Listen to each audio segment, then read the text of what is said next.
ஒரு பெரிய அரசன் இந்த உலகம் பூராவையும் ஆண்டுகிட்டு இருந்தான். ரொம்ப காலம் அப்படி அரசாட்சி பண்ணிக்கிட்டு இருந்தான். திடீர்னு அவனுக்கும் சில எதிரிகள் முளைச்சாங்க. அவங்கெல்லாம் ஒன்று சேர்ந்து இவனை தோற்கடிச்சுட்டாங்க. தோற்று போனதும் இவனுக்கு பயம் வந்துட்டுது, எங்கே எதிரிகள் நம்ம கொண்டுடுவாங்களோ அப்படின்னு. வெளியில் வந்தால் தனக்கு ஆபத்துன்னு பயந்துக்கிட்டு யாருக்கும் தெரியாமல் ஒரு குகைக்குள்ளே போய் பதுங்கி கிடக்கிறான். நிலைமையை பாருங்கள். முதல் நாள் அரண்மனையில் அதிகாரம் பண்ணிக்கிட்டு இருந்தவன் மறுநாள் குகையில் பயந்து போய் பதுங்கி கிடக்கிறான். ராத்திரி நேரம் வந்தது, பசி வயத்தை கிள்ளுது, பிச்சை எடுத்து சாப்பிட வேண்டிய நிலைமை. பிச்சை எடுக்கிறதுக்கு பாத்திரம் வேணுமே, என்ன பண்ணுறது அப்படின்னு அங்கேயும் இங்கேயும் பார்க்குறான்.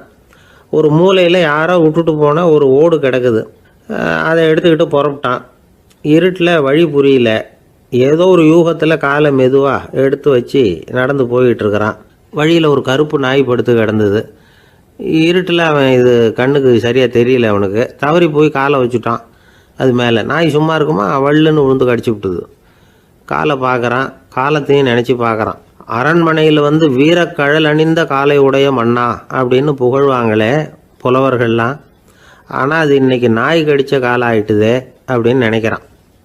அது மட்டும் இல்லை, முன்னாடியெல்லாம் பொற்கிண்ணங்களில் தான் அவன் சாப்பிடுவான். ஆனால் இப்போது உடஞ்சி போன ஓட்டு, அது ஓட்டை கையில் வச்சுக்கிட்டு நிற்கிறான். அதில் யாராவது சாப்பாடு போடுவாங்களான்னு. முன்னாடியெல்லாம் நிறைய பேர் அரண்மனைக்கு வருவாங்க. அரசருக்கு காணிக்கைன்னு சொல்லி இவன் காலடியில் கொண்டாந்து கொட்டுவாங்க. அப்போல்லாம் இவன் அந்த ஜனங்களுடைய முகத்தை திரும்பி கூட பார்க்கறதில்ல. ரொம்ப கர்வமாக உட்காந்துருப்பான். அதே ஆள் இன்றைக்கி எல்லார் கண்ணுலேயும் படுறது மாதிரி பிச்சை எடுத்துக்கிட்டு இருக்கிறான். அப்போலாம் காணிக்கைகளை தன்னுடைய கையால் வாங்கிறது தனக்கு கௌரவ குறைச்சல்னு நினச்சி தன்னுடைய வேலைக்காரங்களை விட்டு தான் அதை வாங்க சொல்லுவான். இப்போ பார்த்தீங்கன்னா அவனே தன் கையாலேயே பிச்சை வாங்குறான். நினச்சி பாருங்கள். அந்த மனுஷன் நாள் அரசன், மறுநாள் பிச்சைக்காரன். எவ்வளோ வித்தியாசம். செல்வம் தான் இப்படி ஒரு வித்தியாசம் ஏற்படுறதுக்கு காரணம். அப்படிப்பட்ட செல்வம் வாழ்க்கையை நடத்துறதுக்கு நமக்கு தேவை தான். ஆனால் அதையே நாம் அடைய வேண்டிய பயனாக நினைக்கிறோம் பாருங்கள், அதுதான் வேடிக்கை. இதை நம்மாழ்வார் அழகாக ஒரு பாசுரத்தில் சொல்கிறார். ஒரு நாயகமாய் ஓட உலகுடன் ஆண்டவர், கருணாய் கவர்ந்த காலர், சிதைகிய பானையர், பெருநாடு காண இம்மையிலே பிச்சைதாம் கொள்வர், திருநாரணன் தாழ் காலம் பெற சிந்தித்து உய்மினோ அப்படிங்கிறார் நம்மாழ்வார். ஒரு பெரிய பணக்காரர் ஒரு துறை வீட்டை போய், சாமி என்கிட்ட நிறைய பணம் இருக்குது, இருந்தாலும் நிம்மதி இல்லை, என்னால் நிம்மதியாக இருக்க முடியல, என்ன காரணம்னு கேட்டாராம். உடனே அந்த துறவி இதுக்கு நேரடியாக பதில் சொல்லாமல் பக்கத்தில் நின்றுக்கிட்டு இருந்த ஒரு குழந்தைய கூப்பிட்டார். அது ஓடியாந்தது. ஒரு ஆப்பிள் பழத்தை எடுத்து அது கையில் கொடுத்தார். அதை வாங்கிக்கிட்டு குழந்தை சிரிச்சுது. இன்னொரு பழத்தை எடுத்து கொடுத்தார். அதை இன்னொரு கையில் வாங்கிட்டு சிரிச்சுது. மூணாவது ஆப்பிள் எடுத்து கொடுத்தார். 2 பழத்தையும் நெஞ்சில் அணைச்சிக்கிட்டு 3ஆவது பழத்தையும் வாங்கிறதுக்கு முயற்சி பண்ணிச்சு. ஆனால் அது உடனே நழுவி கீழே விழுந்து உருண்டு ஓடிச்சு. ஏற்கனவே இருந்ததும் விழுந்துட்டுது. இப்போ அந்த குழந்தை அழ ஆரம்பிச்சுட்டுது. இப்போ அந்த துறவி பணக்காரர்கிட்ட சொன்னாராம், குழந்தைய கவனிச்சியா, 2 ஆப்பிள் போதும்னு அது நினச்சிருந்தா இப்போ அது அழ வேண்டிய அவசியம் வந்திருக்குமா அப்படின்னாராம். எதுவுமே அளவுக்கு மிஞ்சினா துன்பந்தான். இந்த காலத்தில் இதெல்லாம் யார் காதில் வாங்குறாங்க?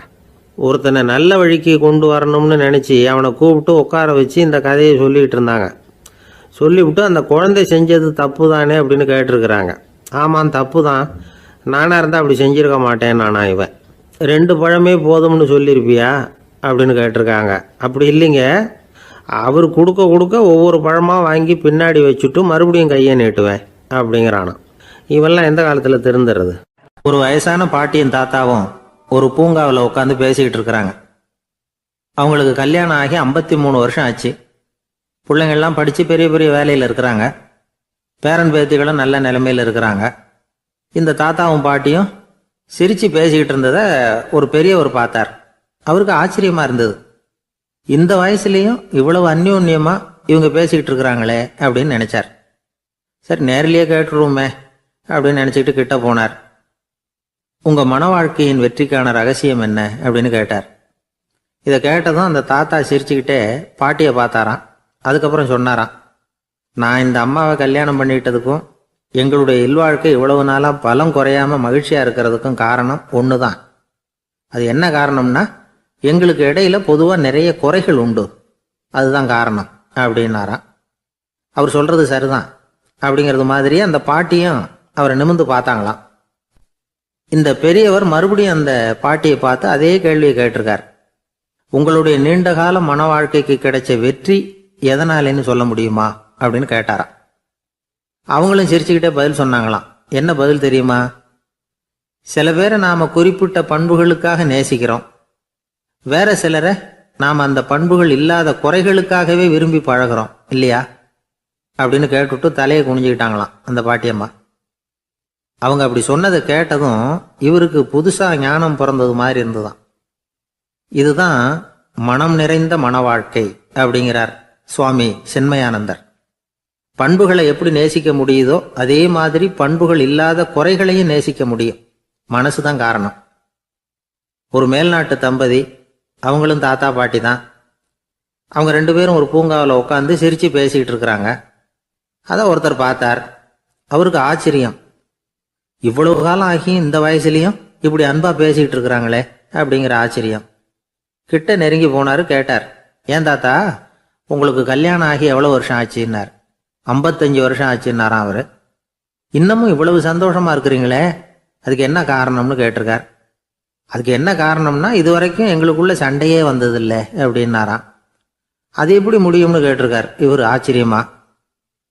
அந்த தாத்தா சொல்ல ஆரம்பிச்சாராம், இதை பாருப்பா, எங்களுக்கு கல்யாணம் ஆன புதுசுல நானும் என்னுடைய மனைவியும் ஒரு குதிரை மேலே ஏறி ஒரு காட்டு வழியா போய்கிட்டு இருந்தோம். கொஞ்ச தூரம் போனதும் அந்த குதிரை எடக்கு பண்ணிச்சு. நான் உடனே கீழே இறங்கி அந்த குதிரையை பார்த்து, இது உனக்கு முதல் தடவை அப்படின்னு மிரட்டலா சொல்லிவிட்டு ஏறி உக்காந்தேன். மறுபடியும் போனோம். கொஞ்சம் தூரம் குதிரை நல்லபடியாக நடந்து போச்சு. மறுபடியும் எடக்கு பண்ண ஆரம்பிச்சுட்டுது. நான் கீழே இறங்கினேன். கையில் இருந்த சாட்டையால் ஓங்கி ஒரு அடி கொடுத்தேன். இது உனக்கு 2வது தடவை அப்படின்னு சொல்லிவிட்டு ஏறி உக்காந்தேன். மறுபடியும் குதிரை கொஞ்சம் தூரம் நல்ல விதமாக நடந்து போச்சு. அப்புறமும் எடக்கு பண்ண ஆரம்பிச்சுட்டுது. அந்த சமயத்தில் ஒரு ஆற்று பாலத்தை கடந்து போய்கிட்டு இருக்கிறோம். நான் கீழே இறங்கினேன். என்னுடைய மனைவியையும் கீழே இறங்க சொன்னேன். அந்த குதிரையை பிடிச்சி அப்படியே ஆற்றுல தள்ளி விட்டுட்டேன். தள்ளி விட்டுட்டு, இது உனக்கு கடைசி தடவை அப்படின்னு சொன்னேன். அதை பார்த்ததும் என் மனைவி பதறி போயிட்டாங்க. போய், ஐயோ பாவம், என்ன இப்படி பண்ணிவிட்டீங்க, உங்களுக்கு மனசில் கொஞ்சம் கூட இறக்கமே இல்லையா அப்படின்னாங்க. நான் மெதுவாக இவங்க பக்கம் திரும்பி, இது உனக்கு முதல் தடவை அப்படின்னேன். அவ்வளவுதான். அன்னையிலேருந்து இன்னைய வரைக்கும் ஒரு நாள் கூட எங்களுக்குள்ள சண்டையே வந்ததில்லை அப்படின்னு விளக்கம் கொடுத்தார் அந்த தாத்தா. ஒரு ஊரில் ஒரு மன்னன் இருந்தான், கொடுங்கோல் மன்னன். நிறைய தொந்தரவு பண்ணிக்கிட்டு இருந்தான். அவன் ஒரு தடவை என்ன பண்ணான் தெரியுமா? ஒரு தப்பும் பண்ணாத ஒரு இளைஞனை பிடிச்சி ஜெயிலில் அடைச்சுட்டான். அந்த பையனோட சொந்தக்காரங்கள்லாம் ராஜா கிட்ட போனாங்க. அவன் ஒரு தவறும் பண்ணலை, அவனை விடுதலை பண்ணுங்க அப்படின்னு கெஞ்சி கேட்டுக்கிட்டாங்க. மன்னன் வந்து யோசனை பண்ணான். அந்த இளைஞனை கூப்பிட்டுக்கிட்டு வர சொன்னான். அவனை கொண்டாந்து ராஜா முன்னாடி நிறுத்தினாங்க. இதை பாருப்பா, உன்னை நான் விடுதலை பண்ணுவேன், ஆனால் ஒரு கண்டிஷன். அந்த நிபந்தனையை நீ நிறைவேற்றினா உனக்கு விடுதலை அப்படின்னா மன்னன். சரின்னு ஒத்துக்கிட்டான் பையன். மன்னன் வந்து கண்டிஷன் என்னங்கிறத சொன்னான். உங்ககிட்ட ஒரு செம்மறி ஆட்டை கொடுக்க போகிறேன். 1 மாதத்துக்கு அதுக்கு தேவையான தீனியையும் கொடுக்க போகிறேன். 1 மாதம் கழித்து அந்த ஆட்டை வந்து எடை போட்டு பார்ப்பேன். அந்த ஆட்டின் எடை கொஞ்சம் கூட கூடி இருக்கக்கூடாது. எடை கூடி இருந்தால் உனக்கு விடுதலை கிடையாது. என்ன சொல்கிற அப்படின்னா. பையனுக்கு ஒன்றும் புரியல, பயமாக போயிட்டுது. குழம்பிக்கிட்டே நின்றுக்கிட்டு இருக்கிறான். சரி, ஒரு நாள் டைம் தரேன், நல்லா யோசனை பண்ணி பார்த்துட்டு நாளைக்கு உன் முடிவை சொல்லு அப்படின்னா மன்னன். பையன் கவலையோடு வெளியில் வந்தான். அங்கே ஒரு பெரியவர் நின்றுக்கிட்டு இருந்தார். அவர்கிட்ட விஷயத்தை சொன்னான். அந்த பெரியவர் இந்த பையனுக்கு காதோட காதாக ஒரு வழியை சொல்லி கொடுத்தார். அதை கேட்டதும் பையன் மறுபடியும் மன்னன் முன்னாடி வந்து நின்னா, உங்கள் நிபந்தனையை ஏற்றுக்கிறேன்னு சொன்னான். மன்னன் வந்து ஒரு ஆட்டுக்குட்டியையும் அதுக்கு 1 மாதத்துக்கு தேவைப்படுற தீவனத்தையும் கொடுக்கும்படியாக உத்தரவு போட்டான். கொடுத்தாங்க. ஓடிட்டு போயிட்டான். 1 மாதம் தினமும் தவறாமல் அந்த தீவனத்தை ஆட்டுக்குட்டிக்கு போட்டுக்கிட்டு இருக்கிறான். 1 மாதம் கழித்து அந்த ஆட்டை வந்து அரண்மனைக்கு ஓட்டிகிட்டு போனான். மன்னன் அதை எடை போட்டு பார்க்குறான். எடை கூடவே இல்லை, அப்படியே தான் இருக்குது. உடனே போட்ட நிபந்தனைப்படி அந்த இளைஞனை வந்து விடுதலை பண்ணிவிட்டான். சரி, ஆட்டுக்கு எடை கூடாமல் இருக்கிறதுக்கு அந்த பெரியவர் சொல்லி கொடுத்த யோசனை என்ன அப்படின்னா, அது வேற ஒன்றும் இல்லை. அந்த ஆட்டுக்கு எதிரில் அது கண்ணில் படுற மாதிரி ஒரு ஓநாயை கட்டி போட சொன்னார். அவ்வளவுதான். ஆட்டுக்கு ஓநாய்ங்கிறது பிறவி பகை. ஓநாயை பார்த்தா ஆடு நடுங்க ஆரம்பிச்சிரும், அவ்வளவு பயம். தினமும் அந்த ஆடு பயந்துக்கிட்டே தேனி சாப்பிட்டுது, எடை கூடல. அதுதான் ரகசியம். இது சின்ன பிள்ளைங்களுக்கான ஒரு கதை. இதிலேருந்து தெரிஞ்சிக்க வேண்டிய உண்மை என்னென்னா, நாமெல்லாம் சாப்பிட்றப்போ மனசும் உடம்பும் அமைதியாக இருக்கணும். அப்போ தான் அது உடம்புல ஒட்டும். அவசரத்துலேயும் பயத்துலையும் சாப்பிட்டா அது சரியாக ஜீரணமாகாது. இன்னொரு ராஜா இருந்தார். அவரும் ஒரு இளைஞனை ஜெயிலில் அடைச்சி விட்டார். விடுதலை பண்ணணும்னா ஒரு கண்டிஷன்னார். என்னன்னு கேட்டான். ஒரு ஆட்டுக்குட்டியை அவன் முன்னாடி கொண்டாந்து நிறுத்துவேன். நீ அதுக்கிட்ட ஒரு கேள்வி கேட்கணும். அதுக்கு சரியான பதிலை சொல்லணும். அப்படி செஞ்சுட்டா உனக்கு விடுதலைன்னார். இளைஞன் யோசனை பண்ணி பார்த்தான். சரின்னு ஒத்துக்கிட்டான். அது பிரகாரமே ஆட்டுக்குட்டியை பதில் சொல்ல வச்சுட்டான். என்ன நடந்தது தெரியுமா? ஆட்டுக்குட்டியை கொண்டாந்து நிறுத்தினாங்க. இவன் மெதுவாக அதுக்கிட்ட போனான். அது காதுகிட்ட போய் ஏப்ரலுக்கு அடுத்த மாதம் என்ன மாதம்னு கேட்டான். அது உடனே மேன்னு கத்திச்சு. இவன் விடுதலை ஆகிட்டான். ஒரு ஊரில் 4 நண்பர்கள் இருந்தாங்க. 4 பேரும் சோம்பேறிகள். 4 பேருக்கும் எந்த வேலையும் செய்யறதுக்கு உடம்பு வளையறதில்ல. இருந்தாலும் சோம்பேறித்தனத்தில் ஒருத்தருக்கு ஒருத்தர் கொஞ்சம் வித்தியாசம் உண்டு. அதுக்கு தகுந்த மாதிரி அவங்களுக்கு பேர் அமைஞ்சு போச்சு. ஒருத்தன் கால் சோம்பேறி, இன்னொருத்தன் அரை சோம்பேறி, அடுத்தவன் முக்கால் சோம்பேறி, கடைசி ஆள் முழு சோம்பேறி. இவங்க 4 பேரும் நண்பர்கள். அப்புறம் எப்படி காரியம் நடக்கும்? 4 பேரும் ஒரு வீதியில் அப்படியே நடந்து போய்கிட்டு இருக்கிறாங்க. நல்ல பசி. எங்கேயாவது சோறு போடுவாங்களா அப்படின்னு பார்த்துக்கிட்டே வந்தாங்க. அவங்க வந்த வழியில் ஒரு ரூபா காசு கிடந்தது தரையில். அவங்க கண்ணில் அது பட்டுது. ஆனாலும் அதை குனிஞ்சு எடுக்கணுமே, அதுக்கு சோம்பேறித்தனம். முழு சோம்பேறி பார்த்தான். பக்கத்தில் வந்துக்கிட்டு இருந்த முக்கால் சோம்பேறிக்கிட்ட சொன்னானா, டேய் அதை கொஞ்சம் குனிஞ்சு எடுறா அப்படின்னானா. அவன் என்ன பண்ணான் தெரியுமா? அதுக்கு அடுத்தபடியாக வந்த அரை சோம்பேறிக்கிட்ட சொன்னானா, டேய் நீ அதை கொஞ்சம் குனிஞ்சு எடுறா அப்படின்னானா. அவன் இவனை விட மோசம். அடுத்தவங்ககிட்ட சொல்லியிருக்கிறான். அவனும் குனியறதுக்கு தயாராக இல்லை. ஆக கூடி கடைசியில் யாருமே காசை எடுக்கலை. என்னத்துக்கு அனாவசியமாக உடம்ப வளைச்சிக்கணும் அப்படின்னு எல்லாரும் பேசாமல் வந்துட்டாங்க. அவங்க பாட்டுக்கு நடந்து வந்துக்கிட்டே இருக்கிறாங்க. எதிரில் ஒருத்தன் வாழைப்பழத்தை வண்டியில் வச்சு தள்ளிக்கிட்டே வந்தான். ரூபாய்க்கு 4 பழம்னு கூவி விற்றுக்கிட்டே வர்றான். இப்போ அந்த முழு சோம்பேறி சொன்னானா, டேய் வழியில் கிடந்ததை ரூபா, அதையாவது எடுத்துக்கிட்டு வந்திருந்தா இப்போ இந்த பழத்தை வாங்கி ஆளுக்கு ஒன்று சாப்பிடலாமே அப்படின்னானா. ஆமாம் சாப்பிட்ருக்கலாமே அப்படின்னாங்களாம் மற்றவங்களும். ஆனாலும் திரும்பி போய் அதை எடுக்கணும்னு யாருக்கும் தோணலை. பேசாமல் சோர்ந்து போய் நடந்து வந்தாங்களாம். இருட்டி போச்சு. வழியில் ஒரு கோவில். சரி இங்கேயே படுத்து தூங்குவோம் அப்படின்னா ஒருத்தன். அதுதான் சரின்னாங்க மற்றவங்களும். அப்படியே மண்டபத்தில் படுத்துட்டாங்க. கோவில் அர்ச்சகர் வேலையெல்லாம் முடிச்சு விட்டு வெளியில் வந்திருக்காரு. இவங்கள பார்த்தாராம். ஏன் இப்படி சோர்ந்து போய் கிடக்குறீங்க அப்படின்னு விசாரிச்சிருக்காரு. 2 நாளாச்சுங்க நாங்கள் சாப்பிட்டு அப்படின்னாங்களாம். அவர் உடனே ஐயோ பாவம் அப்படின்னு சொல்லி பானை, விறகு, அரிசி, தண்ணி எல்லாம் கொடுத்து நீங்களே சமையல் பண்ணி சாப்பிட்டுக்கோங்க அப்படின்னு சொல்லிவிட்டு போயிட்டார். இந்த 4 பேருக்கும் சமையல் பண்ணி சாப்பிட்ணும்னு ஆசையாக தான் இருந்தது. ஆனால் அடுப்பு பற்ற வைக்கணுமே, அதுக்கு தீப்பெட்டி வேணுமே. தீப்பெட்டி இல்லை. இப்போ முழு சோம்பேறி ஆரம்பித்தான். அடுத்தவனை பார்த்து, டேய் கடைக்கு போய் ஒரு தீப்பெட்டி வாங்கிட்டு வாயேன் அப்படின்னு நானா. அவன் வழக்கம் போல் அடுத்தவங்ககிட்ட சொல்லியிருக்கான். அவன் அதுக்கு அடுத்தவங்ககிட்ட சொல்லியிருக்கிறான். கடைசியாக கால் சோம்பேறிக்கிட்ட வந்து சேர்ந்தது. அவனும் அது நம்மால் முடியாது அப்படின்னு பேசாமல் இருந்துட்டான். இப்போ தீப்பெட்டி வேணுமே, அதுக்கு என்ன பண்ணுறது? அவங்களுக்குள்ளே பேசி ஒரு முடிவுக்கு வந்தாங்களாம். அதாவது யார் முதல்ல வாயை திறந்து பேசுகிறாங்களோ அவங்க தான் தீப்பெட்டி வாங்கிறதுக்கு போகணும் அப்படின்னு. அவ்வளவுதான். உடனே 4 பேரும் வாயை கெட்டியாக மூடிக்கிட்டு படுத்துக்கிட்டாங்க. அவங்க சமையல் பண்ணி சாப்பிட்டாங்களா என்ன அப்படிங்கிறது அர்ச்சகருக்கு தெரியல. சரி பார்த்துட்டு வரலாமேன்னு வந்தார். வந்து பார்க்குறாரு, இவங்க 4 பேரும் அசையாமல் படுத்து கிடக்குறாங்க.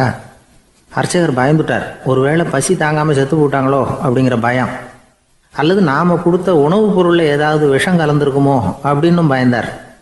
அப்படின்னா நம்ம மேலே பழி வந்துருமே அப்படின்னு நினச்சி நடுங்க ஆரம்பிச்சிட்டார். அப்புறம் அவரும் ஒரு முடிவுக்கு வந்தாராம். கோவிலுக்கு பக்கத்துலேயே ஒரு பெரிய குழி இருந்தது. அதில் ஒவ்வொருத்தரையாக இழுத்துக்கிட்டு போய் போட்டார். கொஞ்சம் மண்ணை தள்ளினார். காலால் மிதித்தார். அவர் மிதித்த மிதி ஒருத்தன் அடி வயத்தில் போட்டுவிட்டுது. அவன் உடனே வலி தாங்காமல் ஐயோ அம்மான்னு அலறினான். உடனே நடந்தது என்ன தெரியுமா? மற்ற 3 பேரும் துள்ளி எழுந்திரிச்சாங்களாம். அவனை பார்த்து நீ தாண்டா தீப்பெட்டி வாங்க போகணும், நீ தாண்டா வாங்க போகணும், நீ தான் சத்தம் போட்ட அப்படின்னு சொல்லி ஆரம்பிச்சிட்டாங்களாம். அர்ச்சகர் பார்த்தார். இது பேய் மாதிரி தெரியுதுன்னு நினச்சிக்கிட்டு ஒரே ஓட்டமாக ஓடி போட்டாரான். கிராமப்புறங்களில் இப்படி ஒரு கதையை சொல்கிறது உண்டு. சோம்பல்ங்கிறது நம்ம முன்னேற்றத்துக்கு பெரிய தடை அப்படிங்கிறத நாம் புரிஞ்சுக்கணும். அதுதான் இந்த கதை சொல்கிற நீதி. ஒரு பள்ளிக்கூடத்தில் ஒரு புதுமையான போட்டி நடந்துதான். அதாவது சோம்பேறித்தனத்துக்கு பரிசு. அதில் 2வது பரிசு யாருக்குன்னு அறிவித்தாங்க. ஒரு பையன் எழுந்திரிச்சு மெதுவாக நடந்து போய் பரிசை வாங்கிட்டான். அடுத்தது முதல் பரிசு யாருக்கு அப்படின்னு அறிவிச்சாங்களாம். அவன் கடைசி வரிசையிலேருந்து கத்தனானா, ஐயா அதையும் அந்த பையன் மூலமாகவே கொடுத்து அனுப்பி வச்சுருங்க, இங்கே வந்தது நான் வாங்கிக்கிறேன் அப்படின்னு. காஞ்சிபுரத்தில் பல்லவ ராஜா ஒரு கோவில் கட்டினார், கைலாசநாதர் கோவில். அதுக்கு கும்பாபிஷேகம் பண்ணுறதுக்கு ஒரு நாள் குறிப்பிட்டு அதுக்கு வேண்டிய ஏற்பாடுகள்லாம் பண்ணினார். முதல் காரியமாக கடவுளை வேண்டிக்கிட்டார், நீங்கள் இந்த கும்பாபிஷேகத்துக்கு நேரில் வந்து கலந்துக்கணும்னார். கடவுள் அந்த ராஜா கனவுல வந்தார். நீ கும்பாபிஷேகம் வச்சிருக்கிற அதே நாளில் அதே நேரத்தில் எனக்கு இன்னொரு ஊரில் ஒரு கும்பாபிஷேகம் இருக்குது, அதுக்கு போக வேண்டியிருக்கு. அதாவது திருநின்ற ஊரில் என்னுடைய பக்தர் ஒருத்தர், அவரும் ஒரு கோயில் கட்டி கும்பாபிஷேகம் செய்கிறார், நான் அதுக்கு போக வேண்டியிருக்கு, அதனால் உன்னுடைய தேதியை நீ மாற்றி வச்சுக்கோ அப்படின்னார். கடவுள் தான் எங்கேயும் இருக்கிறவராச்சே, அவர் நினச்சா 2 இடத்துலையும் இருந்து கோயில் கும்பாபிஷேகத்தை நடத்த முடியாதா? ஏன் அப்படி செய்யலை? அது ஒரு முக்கியமான காரணத்துக்காக தான். திருநின்ற ஊரில் இருந்த பூசலாருங்கிற அந்த அடியாரின் பெருமையை இந்த உலகத்துக்கு எடுத்து காட்டணுங்கிறதுக்காகத்தான் கடவுள் அந்த ராஜா கிட்ட அப்படி சொன்னார். சரி, அந்த அடியார் அப்படி என்னதான் பெருசாக கோயில் கட்டி விட்டார்? ராஜா கட்டின கோயிலை விட பெருசா? அவர் கட்டினது கருங்கல்லாலேயோ மண்ணாலேயோ மரத்தாலேயோ இல்லை. அவர் கட்டின கோயில் வேறு மாதிரி. அது மனசால கட்டின கோயில், மனசுக்குள்ளே இருக்கிற கோவில், மனக்கோவில். அந்த அடியார் தன்னோட மனசுக்குள்ளே மாசக்கணக்காக ஒவ்வொரு கல்லாக சேர்த்து கட்டின கோவில். இந்த விஷயம் ராஜாவுக்கு தெரியாது. அவர் என்ன நினச்சுட்டாரு, அது நாம் கட்டின கற்கோயிலை விட ரொம்ப பெருசாக இருக்கும் போல இருக்கு அப்படின்னு நினச்சுட்டார். சரி, அப்பேற்பட்ட அந்த கோயிலை தரிசனம் பண்ணிவிட்டு வருவோம் அப்படின்னு நினச்சி ராஜா திருநின்ற ஊருக்கு போகிறார். அங்கே போய் பார்த்தா கோயிலையும் காணும், ஒன்றையும் காணும். கடைசியில் பூசலார் கட்டின மனக்கோவில் தான் அதுங்கிறத அவர் புரிஞ்சுக்கிறார். உடனே அந்த அடியாரின் காலில் விழுந்து வணங்குறார். அவரோ, இது மனசால முயன்ற கோவில், இதுக்கு இத்தனை பெருமையா அப்படின்னு ஆச்சரியப்படுறார். இதில் ஆச்சரியப்படுறதுக்கு ஒன்றும் இல்லை. ஆண்டவன் விரும்புறது அகபக்தியை தவிர புற தோற்றங்களே அல்ல. இதை நாம் புரிஞ்சுக்கிட்டோம்னா நமக்குள்ள எந்த வேறுபாடுகளும் வர்றதுக்கு வழியே இல்லை. இன்னொரு ராஜா இருந்தார். அவர் ஆண்டவனுக்கு படைக்கிறதுக்காக ஒரு தார் நல்ல செவ்வாழைப்பழமாக எடுத்துக்கிட்டு போகணும்னு நினச்சார். அதனால் நாளே அதை வாங்கிட்டு வர சொன்னார் வேலைக்காரங்கிட்ட. வேலைக்காரன் போனால் கடைத்தெருவில் ஒரு தார் பழம் வாங்கினான். வர்ற வழியில் அவன் குடிசை அப்படியே எட்டி பார்த்துட்டு போவோமேன்னு நினச்சான். போனான். அங்கே இவனோட குழந்தை பாவம் பசியால் கத்திக்கிட்டு இருக்கு. இவன் பார்த்தான், இவ்வளவு பெரிய தாரில் ஒரு 2 பழம் எடுத்தா தெரியவா போகுது அப்படின்னு நினச்சி ஒரு 2 பழத்தை பிச்சு அந்த குழந்தைகிட்ட கொடுத்தான். அது அதை வாங்கி வயிறார சாப்பிட்டுது. பசி அடங்குச்சு, விளையாட போயிட்டுது. இவன் அதுக்கப்புறம் வாழைப்பழத்தை எடுத்துக்கிட்டு அரண்மனைக்கு வந்தான். 2 பழம் பிச்சிருக்கிறது ராஜாவுக்கு தெரிஞ்சு போச்சு. இவன் உண்மையை சொல்லிவிட்டான். உடனே ராஜா, கடவுளுக்கு படைக்க வேண்டிய பொருளை குழந்தை எச்சில் பண்ண விட்டுருக்கியே அப்படின்னு சொல்லி அவனை கட்டி வச்சு சாட்டையால் அடித்தார் பாவம். மறுநாள் பழத்தை கோயிலுக்கு எடுத்துகிட்டு போனார். கடவுள் முன்னாடி வச்சார். கடவுள் கண்ணை திறந்து பார்த்தார், பழம்லாம் அழுகி இருக்குது. என்ன இது அழுகி போன பழம் அப்படின்னார். ராஜா முழிச்சார். நல்லா தானே இருந்தது அப்படின்னு நினச்சார்.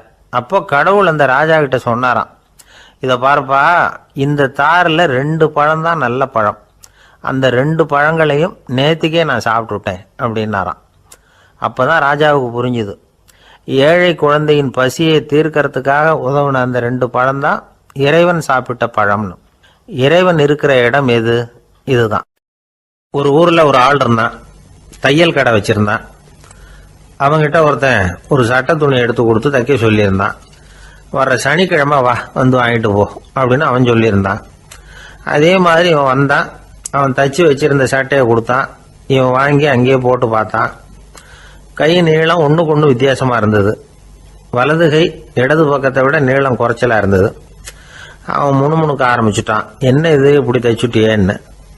இதுக்கு அவன் சொன்னான், ஐயோ இதுக்காகவா சங்கடப்படுறீங்க, வலது கையை மட்டும் கொஞ்சம் உள்ள இழுத்தாப்புல வச்சுக்கிட்டீங்கன்னா சரியா போகுது, மற்றபடி அந்த சட்டையில் உள்ள கலை அம்சத்தை கவனிங்க, எவ்வளோ அற்புதமாக தைச்சிருக்கேன் பாருங்க, ஒரு சின்ன குறைய இப்படிலாம் பொருட்படுத்த வேண்டியதில்லை, நான் சொன்னது மாதிரி கையை கொஞ்சம் உள்ள இழுத்தது மாதிரி வச்சுக்கிட்டு நடந்து போங்க, ஜோரா இருக்கும் அப்படின்னா. அவனும் யோசிச்சு பார்த்தான். சரியான யோசனையாக தான் தோணுச்சு. கொஞ்சம் முயற்சி பண்ணி வலது கையை கொஞ்சம் உள்ள இழுத்து சட்டை சரியா இருக்கிறது மாதிரி பண்ணிக்கிட்டான். இப்போ மறுபடியும் ஒரு பிரச்சனை. வலது கையை உள்ளே இழுத்த மாதிரி அப்படியே வச்சுக்கிட்டதும் முதுகு பக்கம் கொஞ்சம் துணி தளர்த்தியாக தொங்குறது மாதிரி தெரிஞ்சுது. என்ன இது, முதுகு பக்கம் துணி குவிஞ்சுட்டுதே, தொங்குதே அப்படின்னா மறுபடியும் அடடா இதுக்காகவா கவலைப்படுறீங்க, உடம்ப அதுக்கு தகுந்த மாதிரி கொஞ்சம் வளைச்சிக்கிட்டா சரியா போடுது. இதுக்காக அந்த அழகான தையலை பிரித்து அதில் உள்ள கலை அம்சத்தை கெடுக்கிறதுக்கு என் மனசு இடம் தரல. எவ்வளவுக்கு தளர்த்தியா இருக்கோ அவ்வளவுக்கு கொஞ்சம் உடம்ப வளைச்சி அப்படி குனிஞ்சது மாதிரி போங்க போதும் அப்படின்னா. அதுவும் நல்ல யோசனையாக தான் பட்டுது இவனுக்கு. சரின்னு சொல்லிவிட்டு புறப்பட்டான். தெருவில் இறங்கினான். கையை கொஞ்சம் உள்ளே இழுத்தான், உடம்ப கொஞ்சம் முன்னால் வளைச்சான், சட்டைக்கு தகுந்த மாதிரி உடம்ப பண்ணிக்கிட்டான். மெதுவாக நடந்து போகிறான். இப்போ எதிரில் இன்னொருத்தன் வரான். இவனை பார்க்குறான். இவன் போட்டிருக்கிற சட்டையை பார்க்குறான். ஆஹா அற்புதம்ங்கிறான். சும்மா சொல்லக்கூடாது, ரொம்ப நல்லா இருக்குது. நிச்சயமா இது இந்த ஊர் மேலே தெருவில் இருக்கிற ஒருத்தன் இருக்கானே, அவன் தைச்சதாக தான் இருக்கணும் அப்படின்னா. இதை கேட்டதும் அவனுக்கு ஆச்சரியம். எப்படி அவ்வளவு கரெக்டாக கண்டுபிடிச்சிங்க அப்படின்னு கேட்டிருக்கான். இதுக்கு அந்த வழிபோக்கன்னு சொன்னானா, அவன் ரொம்ப கெட்டிக்காரன். உங்களை மாதிரி உடம்பும் கையும் வளைஞ்சு போன ஒரு ஆசாமிக்கு அவனை தவிர வேற யாராலேயும் இவ்வளவு பொருத்தமான ஒரு சட்டையை தைக்க முடியாது அப்படின்னானா. பாருங்க, அவனுக்காக இவன் அனுசரிக்க போய் இவனோட நிலைமை எப்படி ஆயிடுது பாருங்க. இதே மாதிரி தான் சில சடங்குகளும் சம்பிரதாயங்களும் நம்மளை கோமாளி ஆக்கி விட்டுரும்.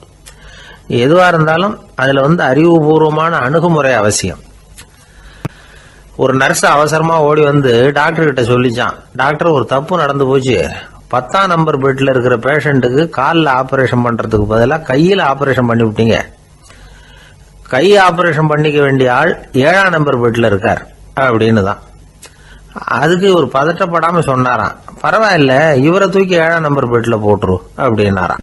இந்த உலகத்தில் எவ்வளவோ உயிரினங்கள் இருக்கு, ஒவ்வொன்றும் ஒவ்வொரு விதமாக சண்டை போடுது. இப்போ 2 மாடு சண்டை போட்டுக்குதுன்னு வச்சுங்க, என்ன பண்ணும், 2 முட்டிக்கும்.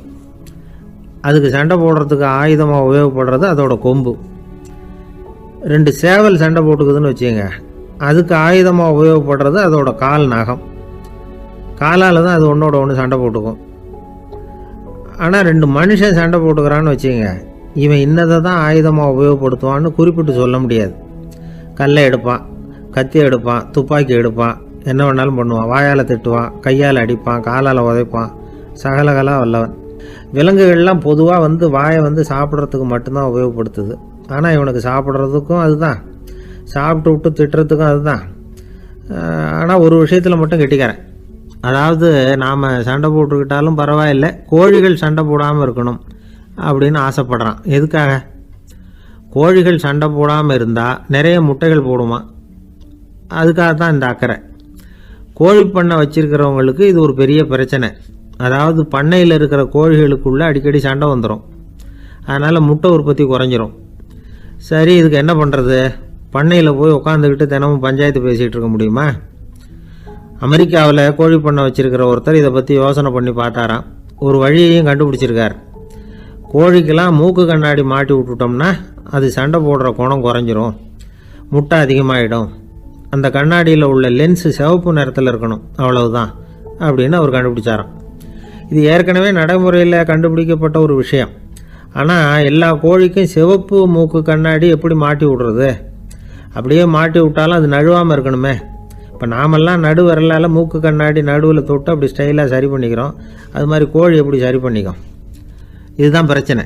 இதுக்கு அவர் என்ன வழி கண்டுபிடிச்சாருன்னா, கோழிக்கெல்லாம் மூக்கு கண்ணாடிக்கு பதிலாக விழியொட்டு வில்லைகள், கான்டாக்ட் லென்ஸ், அதை பொருத்தி விட்டா என்ன அப்படின்னு யோசனை பண்ணார். அதே மாதிரி பண்ணார்.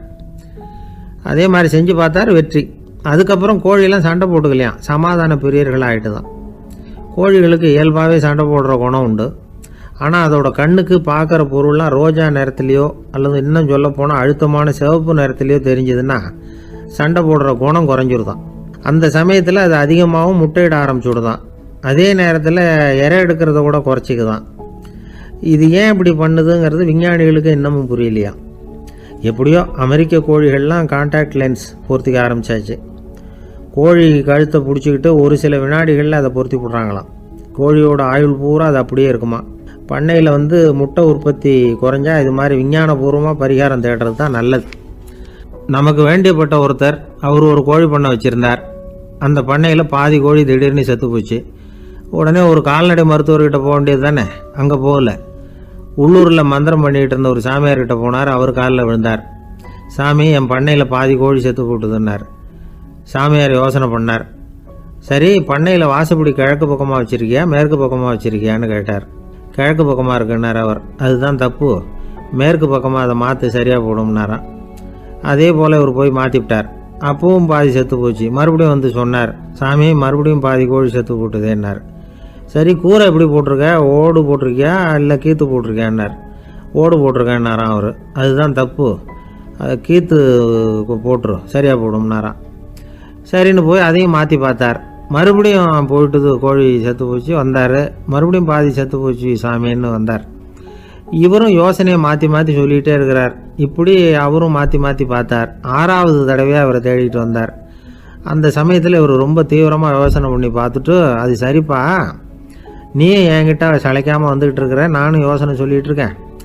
இப்போவும் வந்து உங்ககிட்ட சொல்கிறதுக்கு என்கிட்ட யோசனை நிறையா இருக்குது. ஆனால் சோதிக்கிறதுக்கு உங்ககிட்ட கோழி இல்லையே, என்ன பண்ணுறது அப்படின்னாராம் இவர். ஒரு ஊரில் ஒரு குரு இருந்தார், ஜென் குரு. அவரை தேடிட்டு ஒரு மன்னர் வந்தார். வந்தவர் ஜப்பான் மன்னர். தோட்டக்கலையை பற்றி தெரிஞ்சுட்டு போகிறதுக்காக அவர் வந்தார். எப்படி தோட்டம் அமைக்கிறது அப்படிங்கிறத பற்றி அந்த குரு விவரமாக சொல்லி கொடுத்தாரு. 1 நாள் 2 நாள் இல்லை, 3 வருஷம் கற்றுக் கொடுத்தார். அதுக்கப்புறம் சொன்னார், நான் கற்றுக் கொடுத்துட்டேன், இனிமேல் நீங்கள் போகலாம், போய் தோட்டம் அமைக்கலாம். அதுதான் உங்களுக்கு பரிசை. தோட்டம் அமைச்ச பிறகு சொல்லி அனுப்புங்க, நான் வந்து பார்க்குறேன். நீங்கள் இங்கே என்னவெல்லாம் கற்றுக்கிட்டீங்களோ அதையெல்லாம் அங்கே செயல்முறையில் செஞ்சு காட்டுங்க அப்படின்னு சொல்லி அனுப்பி வச்சார். மன்னர் போனார். அரண்மனைக்கு பக்கத்திலேயே ஒரு பெரிய தோட்டத்தை உண்டு பண்ணினார். அழகான மரங்களையும் செடிகளையும் உருவாக்கினார். கிட்டத்தட்ட 1000 தோட்டக்காரர்களை பயன்படுத்தி 3 வருஷங்கள் முயற்சி பண்ணி அந்த அழகான தோட்டத்தை உருவாக்கினார். குருகிட்ட இருந்து செய்தி வந்தது, நாளைக்கு வந்து தோட்டத்தை பார்க்குறேன் அப்படின்னு. மன்னர் உடனே சுறுசுறுப்பாயிட்டார். முதல் நாளே தோட்டத்தை சுத்தப்படுத்தினார். ராத்திரி பூரா யாரும் தூங்கலை. எல்லாருக்கும் தோட்டத்தை ஒழுங்குபடுத்துகிற வேலை. அது அந்தந்த இடத்துல ஒழுங்காக இருக்குதா அப்படின்னு சரி பார்த்தாங்க. ஒரு தவறும் இல்லாத வகையில் அதை ஒழுங்குபடுத்தினாங்க. மறுநாள் குரு வந்தார், தோட்டத்தை பார்த்தார். அவருக்கு கோபம் வந்துட்டுது. மன்னருக்கு ஆச்சரியம், எப்பவும் சிரிச்சுக்கிட்டே இருக்கிறவர் இப்போ எப்படி இருக்கிறாரே அப்படின்னு.